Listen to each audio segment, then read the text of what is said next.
Mom never ever did talk about the circumstances around her arrival in Canada. When I went to Germany for the first time in 1968, what was it, dear? 81. 1982. 82. Mom's best friend told me this story. It made me feel so sad. About Grandpa being at... Yeah. Bringing the horse and carriage and then the sled, and then what happened in Spruce Grove? That Grandpa wasn't there to meet her.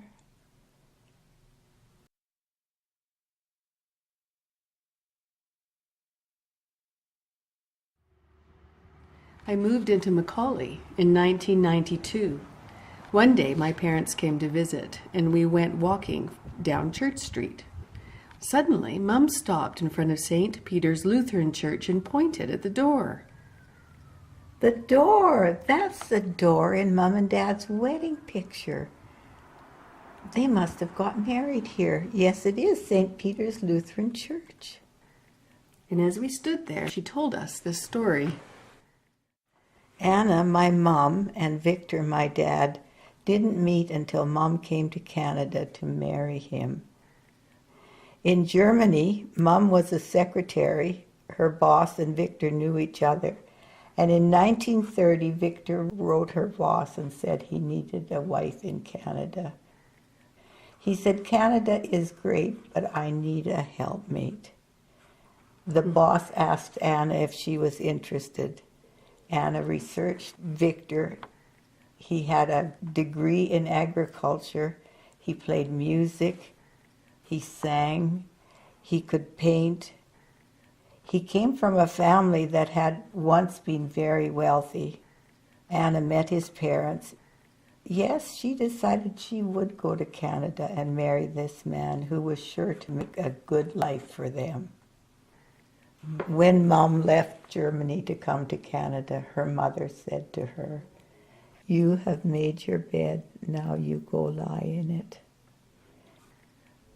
Anna was seasick on the boat from Hamburg to Montreal. And then the 4-day trip across Canada wasn't easy either. She said she had a bag of apples and she lived on those. She didn't buy anything else. That cold day, as Grandma was coming across Canada to Edmonton, my dad was leaving Snipe Lake, where he was fishing that winter. He came to meet Grandma and to get married. As he came to Stony Plain, he thought, I'll just stop and see my German friends for a few minutes. He stopped and there was a piano and he started playing and he forgot all about the time. Meanwhile, Grandma arrived at the station. There was no one there to meet her. Imagine a cold February night, coming to Edmonton, getting off the train, and your fiancé isn't there to meet you. Imagine the dark station. She said there were no lights in it. She sat and waited for 3 hours in the cold. Can you imagine how she felt? She would have had anticipation and excitement as she came, and then the disappointment. What could she do? Nobody to help her, so she just had to wait. Dad eventually came. Wonder what she said to him.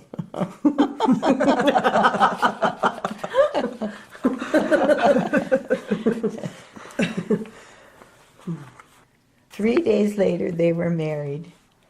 They were married in St. Peter's Lutheran Church, and there were German people in the city that made a little celebration for them.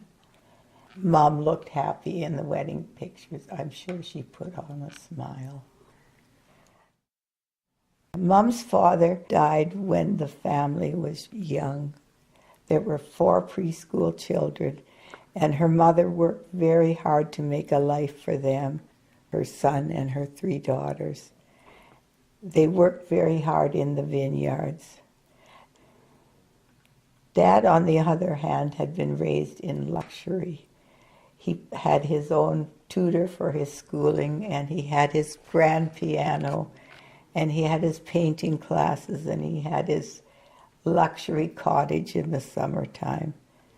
He got his degree in agriculture and then came to Canada. The immigration papers show that when Grandma came, she had $500.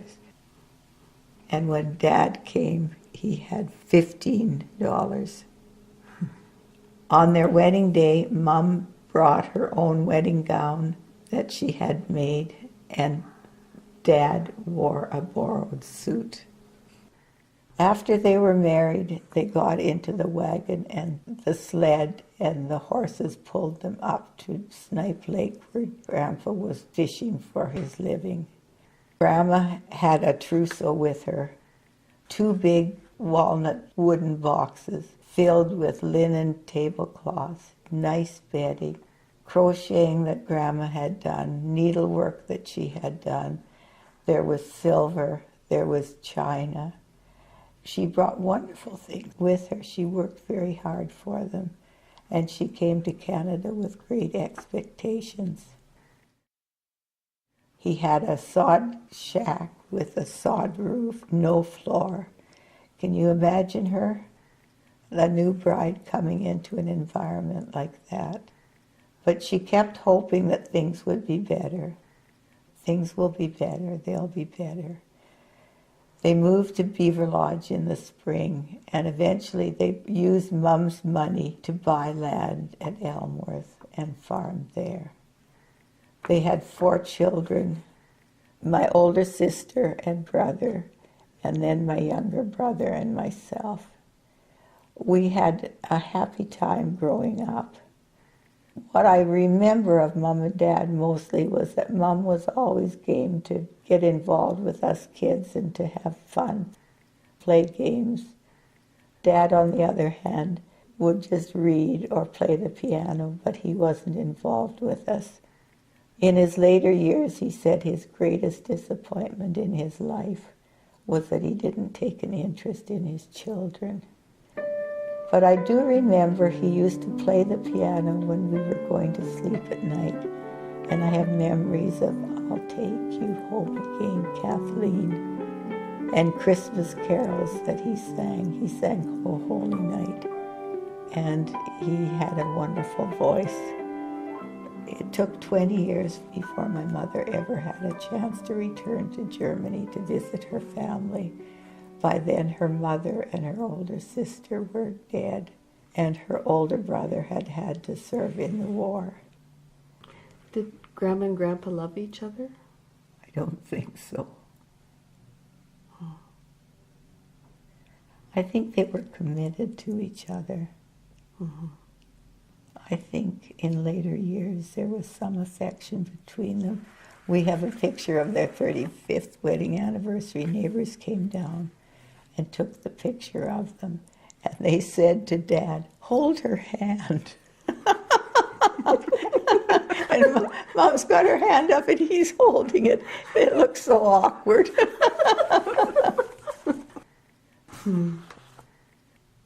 As my parents and I stood and looked at the door, we wondered what this brave, strong woman would think about her granddaughter living in a neighborhood where she was married. Would she feel a circle closing? That's what we felt. Mm-hmm.